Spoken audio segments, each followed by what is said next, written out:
Souffle de pale sur le Mistral. Au large de Toulon, dans le cadre de l'Exta Tigre Mistral 2009, des équipages Tigre du 5e régiment d'hélicoptères de combat ont été qualifiés à l'appontage de jour et de nuit. Les équipages Puma et Gazelle ont profité de l'occasion pour effectuer leur complément TAG.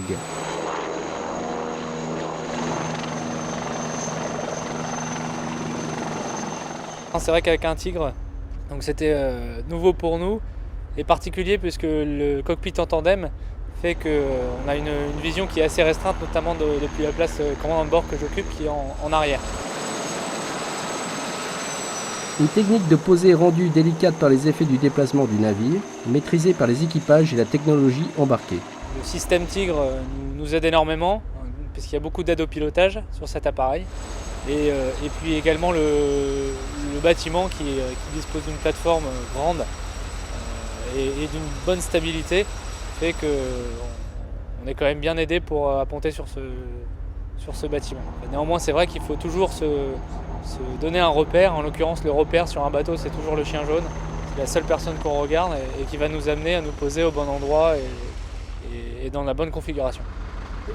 Le balai incessant de personnel et d'hélicoptères, où le moindre écart peut être fatal, est placé sous la vigilance du directeur, responsable de la sécurité.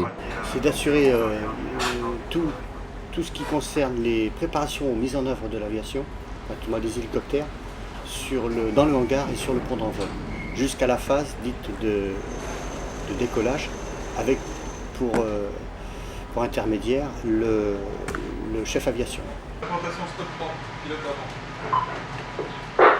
C'est juste un contrat entre en gros les pilotes et le bateau. Donc nous on leur met des conditions pour leur permettre de imposer un appontage dans de bonnes conditions. Donc on leur offre des conditions d'environnement, de vent relatif et de mouvement de plateforme correctes et satisfaisantes par rapport au domaine de vol, à leur domaine de vol. Donc il y a un petit peu un contrat entre l'équipage et le bateau. Et c'est mon rôle en tant qu'officier de aviation de m'assurer que ce contrat est respecté. Et donc éventuellement de dérouter les machines si jamais on est en dehors de ces conditions-là, ou évidemment de leur donner l'accord pour poser si jamais on est dans ces conditions.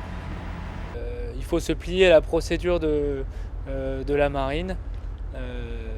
Et à partir du moment où on la connaît, où on s'y soumet, on est guidé avec bienveillance et en sécurité, c'est ça le plus important.